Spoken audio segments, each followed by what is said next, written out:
Shalom, Holy Blossom. The story is often told of the 9 who are looking for the 1 to complete the minyan.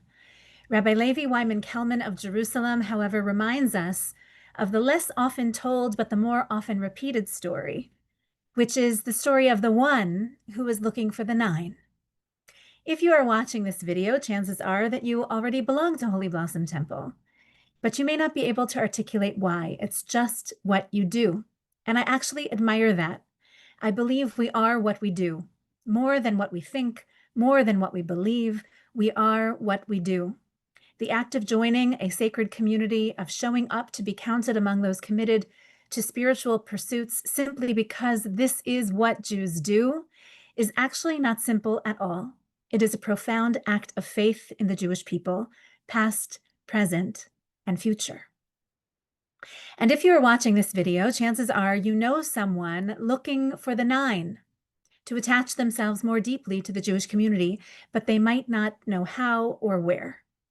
Good hospitality is a mitzvah, you know. So I ask you to please extend an invitation to friends, relatives, colleagues, and neighbors who don't yet have a synagogue community to call home.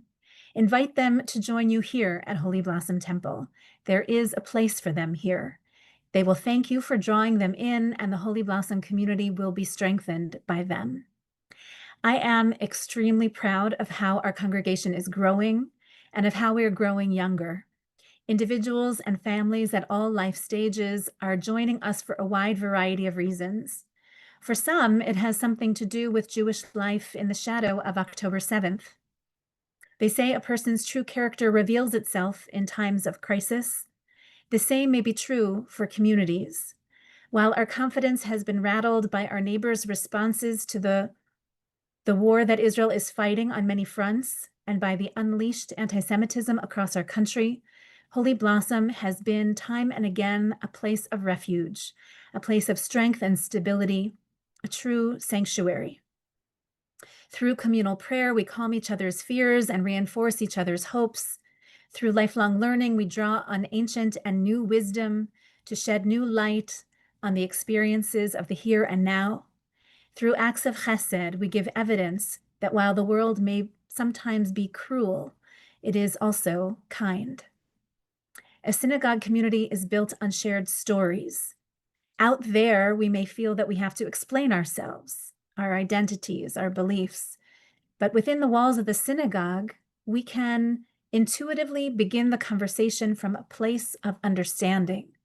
There's no explaining to do here, only discovery, only the exchange of ideas.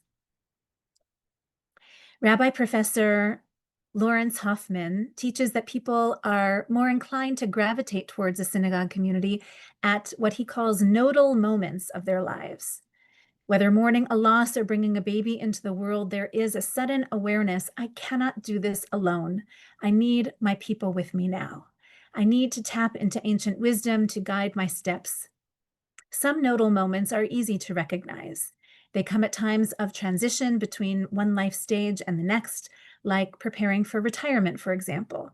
More than once, a smart and accomplished person has walked into my office and declared, I am going to retire in 9 months from now.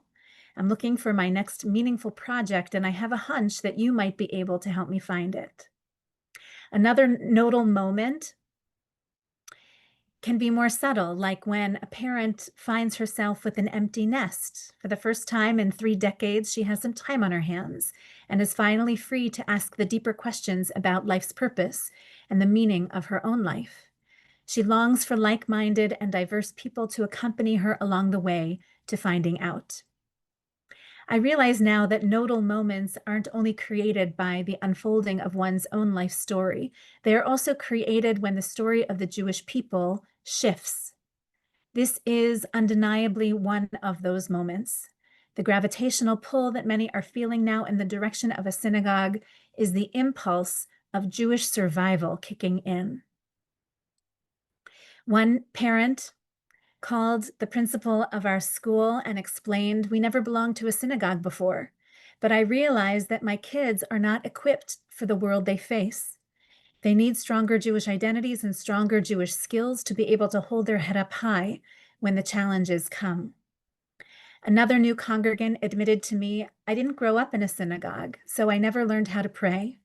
I never had role models of prayerful people around me, but now I have something to pray for, and I've come in search of a community that can show me how.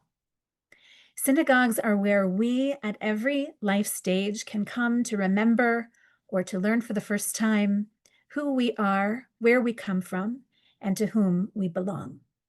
So thank you for helping us to get the good word out and for extending my heartfelt invitation of welcome. Contact information and details to share can be found below. I wish you a Shabbat Shalom.